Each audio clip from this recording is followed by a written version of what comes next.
Y para felicitarlo también, déjeme saludar con muchísimo gusto a un gran amigo, al queridísimo licenciado César Gutiérrez Priego, quien ya se registró como aspirante a la elección de impartidores de justicia, específicamente en el caso de ministro de la Suprema Corte de Justicia de la Nación. En primer lugar, pues desearte toda la suerte, que sé que no la necesitas, eres muy chingón, amigo, y pues todo el respaldo de Sin Censura. César, bienvenido, ¿cómo estás?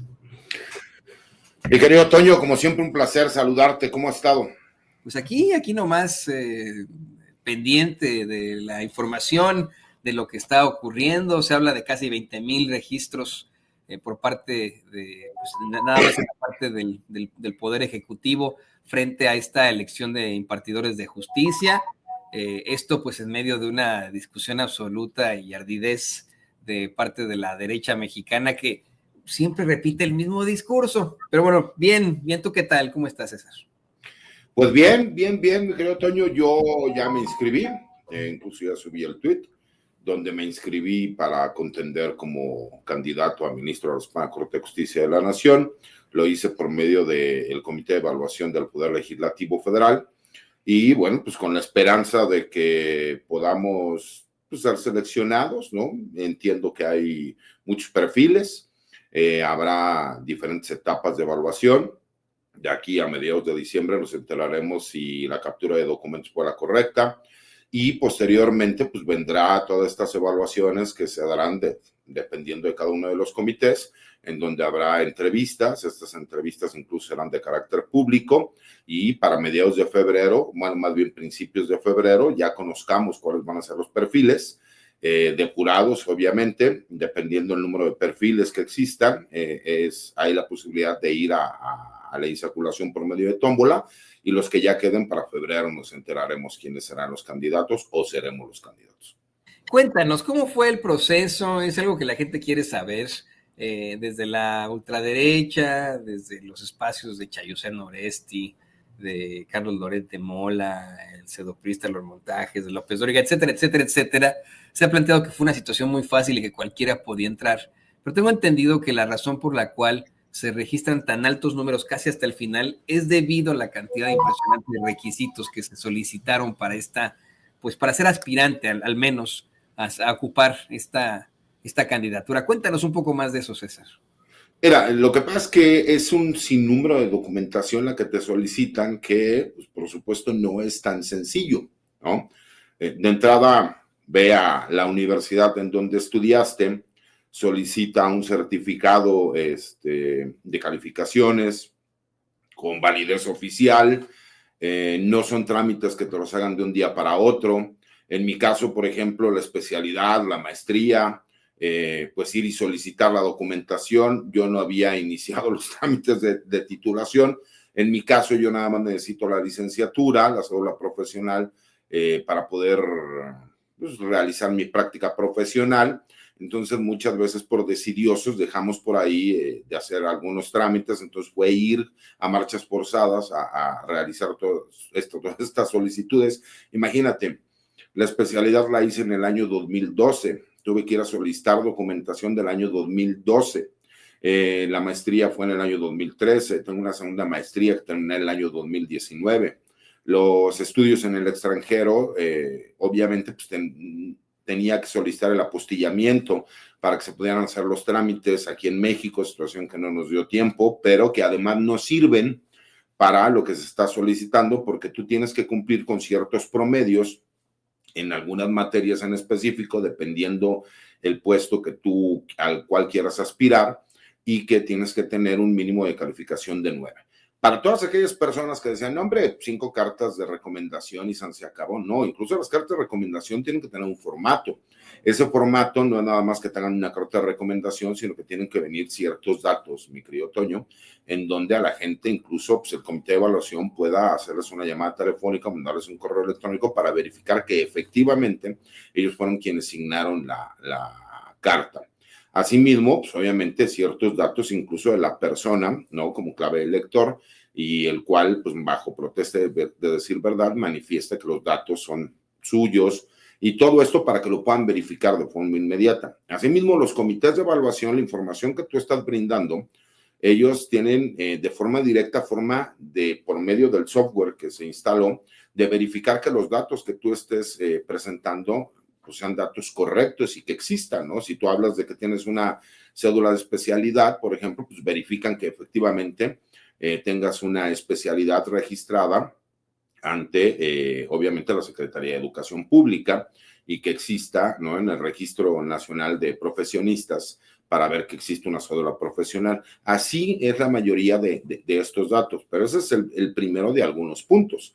Tienes que, aquí tengo incluso, ¿no?, tienes que tener copia del INE, ¿no? Algunos, por ejemplo, en mi caso, yo incluso la certifiqué para que no hubiera problema, copia de la cédula profesional, copia certificada de la constancia de estudios, aquellos documentos que acrediten la personalidad jurídica profesional. En mi caso, hay algunos asuntos que cuando fue la pandemia pues, se llevaron de forma digital y que obviamente cuenta con los registros digitales de las notificaciones que te hacen, en algunas como defensor y en otras como asesor jurídico. Entonces, pues agregar estos documentos para poderlo demostrar.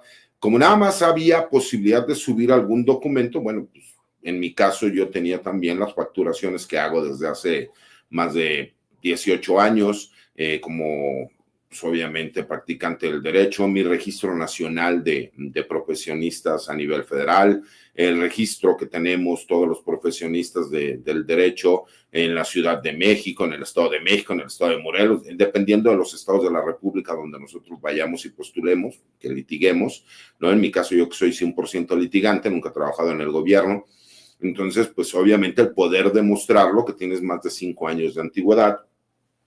Fíjate, la constancia de residencia, en mi caso, entonces me tuve que ir al municipio a solicitar que me dieran mi carta, mi constancia de residencia, se tardan entre 24 y 48 horas para otorgártela, pero fueron trámites que obviamente cuando tú vas pidiendo la información, pues sí es un cúmulo grande de documentos que además tienes que digitalizarlos y posteriormente tienes que subirlos, ¿no? Carta bajo protesta de decir verdad, que los documentos que tú estás dando, que la información que tú estás dando, no solo es verídica. ¿Por qué? Porque pues, aquellas personas que a lo mejor si hubieran información falsa, pues estarían incurriendo en un delito. Carta bajo protesta de decir verdad, carta de buena reputación, ¿no? Yo considero tener buena reputación, o por lo menos soy incalumniable, ¿no? Como lo he dicho, lo que dijeran de mí es cierto. Entonces creo no tener mayor problema. Un ensayo de 3 cuartillas con la justificación de motivos para fortalecer el sistema de impartición de justicia y por qué crees tú tener las herramientas necesarias para el cargo que quieres aspirar a postularte, ¿no? Y ahí tienes que cumplir con ciertas características que tienen que ser un tipo de letra, un tipo de tamaño, un tipo de interlineado. O sea, son pequeños detalles, pero que si no cumples, desde ahí quedas descalificado, ¿no? Las famosas 5 cartas de referencia, las cuales, como te decía, tiene que venir con cierto formato, las tienes que digitalizar también, tienes que subirlas al portal. En mi caso, tuve la fortuna de que me dieran más de 42 cartas de referencia y tuve que escoger 5 para poderlas subir, ¿no? Y una semblanza curricular, un currículum, todo igual digitalizado para poderlo subir y que se tuviera toda esa información. A grosso modo, si no mal recuerdo, me parece que esa es toda la información que se tenía que subir. Después vino la problemática de que a lo mejor una persona como yo, que no es especialista en cuestiones de computación, pues la complicación de que los documentos fueran muy pesados, saber cómo hacerlo, tuve que pedir que me apoyaran, me asesoraran. La verdad es que cuando ya tienes la documentación, a lo mejor el registro puede ser rápido. El problema es que vas checando la información, vas digitalizándola, subes la documentación, te das cuenta que hay un problema con la información que estás subiendo porque es demasiado pesado el archivo. Entonces tienes que pedir a las personas que saben un poco de esto que te apoyen y que te ayuden. Y en el caso, ese fue en el portal del legislativo, que es en donde yo me inscribí. Y estaba el portal también del Ejecutivo Federal, en donde de inicio, también tienes que presentar el CURP, acta de nacimiento, certificada, una serie de requisitos. Y en el de presidencia, para ingresar tenías que meter los datos de tu CURP, ¿no? con eso se iniciaba el trámite y es casi la misma documentación, nada más que en la carta de residencia te aceptaban el que tú presentaras el INE si no tenías la carta de residencia. A grosso modo, eso es más o menos, ya cuando por fin puedes subir la información, en mi caso me tardé más de 2 días para poderlo hacer de forma correcta, te llega un correo electrónico, ¿no? Primero te llega un correo electrónico en donde se te da una clave de acceso para que puedas iniciar el procedimiento. Y posteriormente, cuando ya concluyes el cuestionario y la carga de documentos, te llega un segundo correo en donde te dicen que por lo menos esa primera etapa de inscripción ya la cumpliste y que ahora será parte de evaluación, quienes revisarán que efectivamente la documentación que tú hayas presentado sea la que se solicitó en la convocatoria y entonces sí ya puedas pasar a la siguiente etapa, que sería una tercera etapa, en donde van a evaluar, de acuerdo a los porcentajes, ¿no?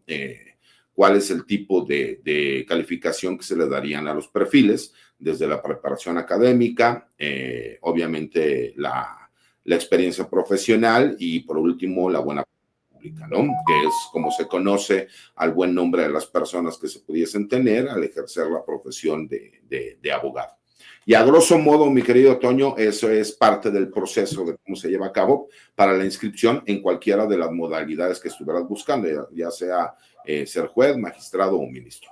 No, y por supuesto que se entiende que hubo, vamos, un poco de tardanza para que los aspirantes y las aspirantes pudieran presentar toda esta documentación. Si me lo permites, me parece un tanto injusto pensar que tú, que eres un gran abogado, también el queridísimo doctor Isaac de Paz, que son grandes abogados, hombres de ley, hombres de justicia, mujeres y también de ley de justicia, se hayan tenido que enfrentar a tanto papeleo, a tanta burocracia, a tanto requisito, cuando los actuales impartidores de justicia que tenemos, que son una bola de corruptos, ¿no? La gran mayoría tuvieron el pase automático y muchos de ellos ni siquiera quisieron entrarle a los catorrazos. Muchos de ellos dijeron, bueno, pues yo ya me retiro, ya me voy con mi lana, como lo hizo el famoso juez Gómez Fierro, el magistrado Gómez Fierro. Y bueno, yo te quiero preguntar, ¿qué le vas a decir tú al público de Sin Censura? ¿Y qué le vas a decir a los mexicanos y mexicanas con tal de convencerlos de que eres el mejor candidato para ocupar ese puesto, el puesto de ministro de la Suprema Corte de Justicia de la Nación? Te lo pregunto porque te vas a enfrentar a distintos públicos. No solamente te invitamos aquí a Sin Censura, donde eres pues parte de nuestros pilares, miembro absoluto de este gran equipo de Sin Censura, sino que constantemente te invitan a otros espacios, ahí en Televisa, en Milenio, en Grupo Imagen, te invitan también ahí a Radio Fórmula. ¿Cuál es el mensaje? ¿Cómo buscas convencer tú al mexicano y a la mexicana de que eres el candidato idóneo para ocupar ese puesto en la Suprema Corte de Justicia de la Nación, César? Mira, Toño, yo no sé, y te lo digo con mucha franqueza, no dudo que existan perfiles mejores preparados que el mío, por lo menos en papel, ¿no? Que es a lo que voy. Hay gente que a lo mejor ha dedicado su vida al estudio, pero lo que sí les puedo decir es que durante más de 20 años de experiencia que tengo como abogado litigante, postulo en materia penal, y que me he dedicado a la defensa no solo de personal militar, sino de personal policíaco, de personas de la sociedad, de asociaciones civiles, ¿no? También de empresas particulares. Me han pasado ciertas situaciones que me parece que todos las hemos vivido, pero yo en lo personal viví una situación muy particular que la he platicado con ustedes y que es un hecho público, ¿no? La situación de mi señor padre, en donde yo en carne propia tuve que vivir las injusticias de un gobierno autoritario, que tuve que vivir las injusticias del Poder Judicial, en donde, pues, en vez de aplicar la justicia, lo que hicieron fue tomar parte en un hecho de carácter político, pues, para destruir y despedazar a una persona. Y creo que hay miles, si no es que millones de mexicanos que se pueden identificar con este reclamo. Mi promesa, mi querido Toño, es muy sencilla. Yo sí les prometo que no me voy a voltear para cuando yo vea una injusticia. Yo sí les prometo que voy a atender a la gente de forma personal. Me parece que lo importante de esta reforma constitucional y el hecho de que podamos elegir a los que van a ser los juzgadores federales de nuestro país y posteriormente a los juzgadores locales, es el hecho de que vamos a conocer a las personas y de que sí vamos a poder llegar y exigirles el hecho de que nosotros les dimos el voto. ¿Para qué? Pues para que la gente realmente pueda reaccionar y pueda solicitar justicia en este país. Es increíble y me parece que todas las personas que han tenido la mala fortuna de tener que llegar a un juzgado por tener un problema de carácter legal, se dan cuenta que es imposible hablar con los jueces y los pocos jueces que te lo llegan a conceder están con reloj en mano y haciéndote caras como de ¿por qué me tiene que molestar? ¿No? Cuando me parece que lo más importante es esa cercanía que tiene que existir con la sociedad. Y también reconocer algo, mi querido Toño, yo tengo mucho respeto por aquellos jueces que son honestos, que son honorables, que hacen su trabajo con dignidad y que aplican la justicia sobre la legalidad. Y mucha gente me dice, en una sociedad no puedes aplicar la legalidad sobre la justicia. Yo que en esencia soy penalista, me parece que la justicia tiene que ser muchísimo más importante que la legalidad, en mi caso particular y personal. Pero asimismo soy de las personas, mi querido Toño, que considero que justicia, ¿no? Que no es pronta y expedita, no es justicia. No podemos seguir viendo casos, ¿no? Como el de Israel Vallarta, que tengan cerca de 20 años, ¿no? Que siguen estando procesados y que no hay una sentencia. Para bien o para mal, con todo y que se ha demostrado que fue un montaje, que hubo tortura, que una coacusada, ¿no? Como esta ciudadana francesa que ya salió en libertad desde hace muchos años, por el hecho de que hubo apoyo por parte del gobierno de Francia, nosotros sigamos viendo a una persona que sigue pagando por lo que todos conocimos y supimos, ¿no? Que fue un montaje. ¿Cómo es posible? Y ahí es donde viene el reclamo para todos estos jueces, magistrados o ministros que no son tan honorables como los que sí mencioné en un principio y por los cuales sí siento respeto, que sí aplican, ¿no? Todas estas violaciones a los derechos humanos y al debido proceso cuando son perfiles, ¿no? Altos perfiles, ya sea de grupos criminales, empresariales, delitos de cuello blanco, políticos, pero para con el ciudadano de a pie no sucede. ¿Y por qué hay tantas recomendaciones, ¿no? De resoluciones de la Comisión Interamericana de los Derechos Humanos, derivado de las sentencias de la Corte Interamericana de los Derechos Humanos por violaciones a un gran número de la población en nuestro país de origen indígena, en donde no se le respetaron los derechos humanos, los derechos procesales y que terminaron sentenciando a personas que ni siquiera sabían por qué estaban siendo procesadas? Me parece que eso es lo más importante, mi querido Toño, que toda aquella persona que ha sufrido una injusticia tenga la oportunidad de que un ministro de la Corte los va a escuchar de forma directa. Lo bueno de esta reforma, mi querido Toño, es que por primera vez en la historia de nuestro país vimos a jueces, magistrados y ministros salir a las calles, a las redes sociales, a los medios de comunicación, a compartir y hablar con la gente. Me parece que deberíamos empezar por el hecho de que no se les tendría que llamar su señoría, sino que tendríamos que ser muchísimo más accesibles para con la sociedad y para con los litigantes, para con las personas que están con un problema de carácter legal, escuchar de forma directa a la gente y no nada más quedarnos con lo que dice el papel, porque el papel no muestra lo que está viviendo el ciudadano todos los días. Creo que si nosotros realmente tuviéramos la intención de cambiar y cambiarlo para bien, teniendo un compromiso, creo que con eso le daríamos una gran certeza jurídica, no solo al país, sino a toda la ciudadanía, mi querido Toño. Sí, exactamente, hace falta esa cercanía.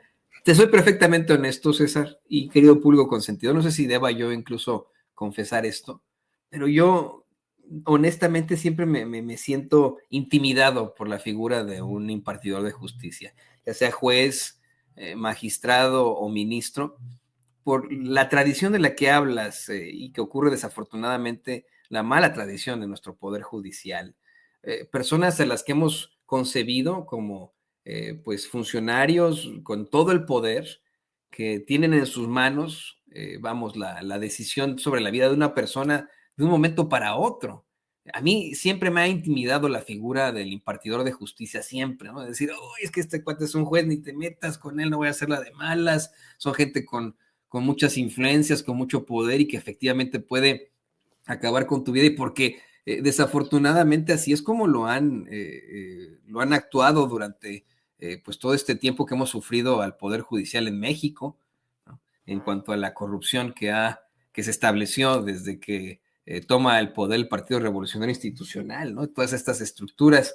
Y tienes toda la razón, necesitamos a alguien en quien sí podamos confiar, alguien que no nos va a causar alguna preocupación, que no nos apantalle, por decirlo así, nos intimide, nos dé miedo, alguien a quien nos podamos acercar como el juez, que sabemos que va a determinar con justicia, en el que podemos o en la que podemos confiar. Por eso es que, en la opinión de este servidor, bueno, un gran aspirante y el candidato idóneo para ocupar un puesto de ministro en la Suprema Corte de Justicia de la Nación es el licenciado César Gutiérrez Priego. Ahora bien, antes de que nos vayamos, César, fíjate que hoy en la mañanera se mencionó un caso muy fuerte y muy importante que creo que también a ti te ha causado mucho interés, y es el de este equipo de fútbol americano de jóvenes, de muchachitos que buscan pues llegar a competir en Las Vegas, Nevada.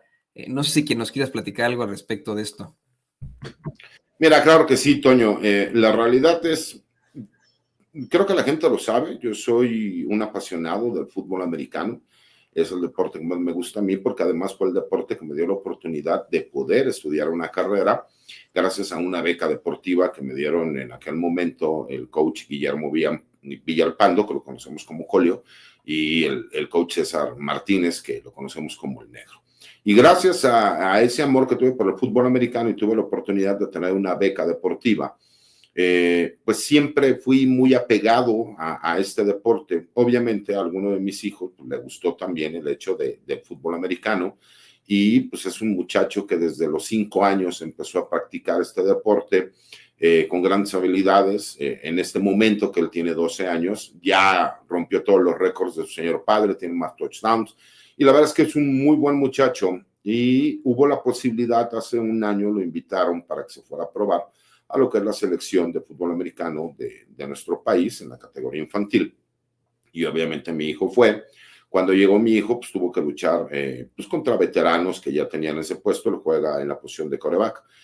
Y la verdad es que le echó muchas ganas, fue saliendo adelante. En ese inter se nos venció la visa de mi hijo para poder ir a los Estados Unidos. Nos habían dado una visa por 2 años, si no mal recuerdo. Y cuando nosotros íbamos a iniciar el trámite, el personal de la selección nos dijo que no nos preocupáramos, que ellos podían hacer la gestión, porque pues todos los años lo hacían, y como van representando al país, no tenían mayor problema, y siempre les habían otorgado las visas, salvo cuando fue la época del COVID, porque se cerró la frontera, por así decirlo. Entonces, pues nosotros nos confiamos a que iba a darse esta situación, que no íbamos a tener mayor problema. Tuvimos que tener una dinámica familiar complicada, porque él tiene que entrenar todos los fines de semana, y además entre semana pues él entrena con su equipo todos los fines de semana. Pues obviamente yo soy padre divorciado, aunque tengo una muy buena relación con mi ex esposa y con su actual esposo, pues nos pusimos de acuerdo para que mi hijo pudiera ir a entrenar los sábados y domingos, yo recogerlo el domingo después de entrenar, pasar a lo mejor menos tiempo con él, pero siempre pues tratando de apoyar este sueño. Lamentablemente, nosotros el fin de semana antepasado, no este que acaba de pasar, sino el anterior, fuimos a la entrega de jerseys, que es la foto que están mostrando, la entrega del equipo, ¿no? Que iban a llevar, todos con la ilusión, ¿no? De que pudieran participar representando a nuestro país. Ellos juegan este torneo representando a México contra equipo de los Estados Unidos y de Canadá. Me parece que algunas veces también ha ido el equipo de Japón, y que, pues obviamente siempre con la intención, pues de poder desarrollar el deporte. Lamentablemente nos avisan de un día para otro, me parece que fue el miércoles o el jueves de la semana pasada, nos avisan que lamentablemente no iban a poder ir 38 niños, que no se pudo hacer la gestión para sacar la visa. Obviamente en nuestra desesperación, la mamá de mi hijo, el esposo de mi ex esposa, pues solamente se organizaron con un grupo de padres de familia para checar esta situación, me pidieron el apoyo, le dije, pues obviamente que voy a apoyar, es mi hijo quien está también sufriendo esta situación, y son varias categorías, ¿no? Las que van a representar a México en los Estados Unidos. Y la verdad es que creo que todos los que somos padres y que queremos siempre lo mejor para nuestros hijos, y más cuando mi hijo La verdad es que yo soy un padre muy crítico, no soy el clásico papá de no te preocupes, hijo, todo está bien, lo importante es competir. No, soy el clásico papá que dice, no, si él se ganó el puesto es porque es mejor que tú y tú tienes que entrenar más, tú tienes que echarle más ganas y yo estoy aquí para apoyarte y vamos a sacar las cosas adelante. Cuando tú ves que él se gana ese puesto, que le gana a jugadores veteranos, que los mismos jugadores veteranos lo reconocen y le respetan, ¿no? El esfuerzo que hizo y que su sueño no se va a poder ver cristalizado, mi querido Toño, por una cuestión de carácter administrativo, ya sea de nosotros como padres, porque a lo mejor no debimos habernos confiado a lo que nos dijo los representantes de la selección o por el mismo personal de la selección que no hizo el trámite en su momento, pues me parece que la parte de echar culpas ya pasó. Entonces, por lo mismo, desde la semana pasada estuvimos solicitando el apoyo de Presidencia de la República, de la Secretaría de Relaciones Exteriores, porque tenemos todavía una pequeña esperanza. Y esa pequeña esperanza es que les den un permiso, ¿no? Por parte de la Embajada de los Estados Unidos para, aunque sea 2 semanas o 2 meses, ¿no? La verdad es que no sé cómo sea, pero sé que existen este tipo de visas, pues para que los muchachos puedan ir realmente a jugar, e incluso tenemos un plan B, que es, sí, pues, no, un boleto de avión de aquí a Tijuana, de ahí una camioneta para pues llevarlos a Las Vegas por carretera, ya con la visa, y que puedan ellos llegar a jugar, ¿no? ¿Por qué? Pues porque es el sueño de niños que pues estuvieron durante un año luchando por ganarse un puesto y que puedan tener esa oportunidad. Entonces, por eso, mi querido Toño, es que hemos estado tan insistentes y me ha tocado de todo en las redes sociales, ¿no? Desde la gente que apoya y que entiende y hasta el que diga, ya ves, Chairo, maldito desgraciado, tu hijo no tiene visa por ser un pinche comunista. Pues sí, si mi hijo no va a tener visa por ser yo rojillo de pensamiento y apoyar al gobierno de la Cuarta Transformación, pues ni modo, tendrá que jugar fútbol americano en México mi hijo, pero me parece, ¿no? Y creo, mi querido Toño, que por eso yo aspiro a ser ministro de la Suprema Corte, porque yo quiero que no pase con mis hijos lo que pasó conmigo, que les echen culpas, ¿no? Que tengan que ver con sus padres, cuando yo ya he explicado muchísimas veces qué es lo que sucedió con mi señor padre y la traición que hubo por parte incluso de un presidente de la República. No quiero que mis hijos tengan que estar sufriendo por algo que pues, ellos ni siquiera vivieron, ¿no? Y que puedan tener todas las posibilidades que nosotros podamos dar. Imagínate, ¿no? 38 niños que se ganaron su lugar a base de esfuerzo, de trabajo, porque hay niños que venían todos los fines de semana a la Ciudad de México, de Veracruz, de Querétaro, del estado de Morelos, de Colima, de Zacatecas. O sea, estamos hablando de muchachos y padres que hicieron un gran esfuerzo, mi querido Toño, y pues queremos por lo menos demostrarles a nuestros hijos que la esperanza es la última que se pierde. Me decía un papá, me decía, oye, pero es que ya tenemos el marcador en contra, vamos perdiendo 28-3, ¿no? Le dije, bueno, incluso Tom Brady, que no es santo de mi devoción, pero reconozco que es tal vez el mejor quarterback de la historia, remontó un 28-3. ¿Por qué no les demostramos a nuestros hijos que no importa lo que pase, siempre tenemos que luchar hasta el último segundo para que puedan cumplir sus sueños? Y aquí tiene nuestro apoyo, César, el apoyo del público, aquí lo están escribiendo para ti, para tu retoño. Aquí en nuestros chats nos escriben todo este apoyo. Y mira, de verdad es que ya al tener el apoyo de la doctora Claudia Sheinbaum, que dijo que iba a revisar este caso, con quien pues fuera pertinente para hacerlo, creo que ahí no habrá ninguna problemática. Es de verdad, ¿no? Cuestión de que se hable con la embajada y con las autoridades de Estados Unidos de, pues simple y sencillamente son chamacos que quieren ir a jugar a este Mundial de Fútbol Americano y se acabó y se regresa. ¿Y cuál es el problema? ¿No? O sea, es de verdad hay otra cosa que se tiene que plantear desde un principio aquí en Estados Unidos, pues no tendría por qué haber algún tipo de cuestionamiento a la ideología de uno basándonos precisamente en la primera enmienda de la Constitución. Además, en ningún momento de la Declaración de Independencia o de la misma Constitución de los Estados Unidos dice que alguien debe de ser de pensamiento capitalista neoliberal en este país, ¿no? Los principios de la Declaración de Independencia es la búsqueda de la felicidad, el respeto a la vida, a nuestros derechos, ¿no? O sea, es a la igualdad específicamente. Y en un momento dice, y todos van a tener que ser neoliberales y capitalistas, ¿no? Pues no es una infamia absoluta y pues ten en cuenta que tienes aquí con nosotros todo nuestro apoyo y yo estoy seguro de que se va a remontar ese ese marcador al final con un gol de campo, ¿no? Vamos a llegar ahí al 29-28. No, vamos a hacerle como Tom Brady, mi querido Toño. Acuérdate que Tom Brady, mira, yo te lo decía, yo soy vaquero de corazón y la verdad es que, aunque no es santo de mi devoción Tom Brady, tengo que reconocer que es el mejor jugador de la historia del NFL, por lo menos es el mejor quarterback, y eso ya es decir mucho. Y cuando tú reconoces incluso a alguna persona que te cae mal, el que sale adelante, el que lucha, el que hace algo increíble, pues obviamente lo que quieres es que tu hijo pueda tener esas posibilidades. Mi hijo juega con el número 12 por Tom Brady. En la selección, como él era novato, no le tocó jugar con el número 12, le tocó que le dieran el número 17, ¿no? Entonces ahora mi hijo ya dice, bueno, ahora soy Josh Allen. Entonces, tú sabes, ¿no? La emoción que tiene para los niños. Yo la verdad es que sí quiero agradecer a todas las personas que nos han apoyado, incluso gente de las redes sociales que me ha dicho a Poderlic. Yo soy una persona muy creyente en Dios o en mi poder superior, el poder superior de cualquier persona. En mi caso, para mí es Dios. Y él, yo creo que él nos pone pruebas y gracias a Dios siempre hemos salido adelante con estas pruebas. Entonces, créeme que para mí es muy importante que mi hijo pueda tener esa oportunidad, mi querido Toño. De que vea que si tú luchas por tus sueños se pueden cumplir, ¿no? Y creo que es muy importante. Sí, no, vas a ver que sí. Y que bueno, mire, yo soy perfectamente esto. Sí, Brady es ahorita el mejor quarterback, pero muy pronto un señor llamado Patrick Mahomes lo va a sobrepasar.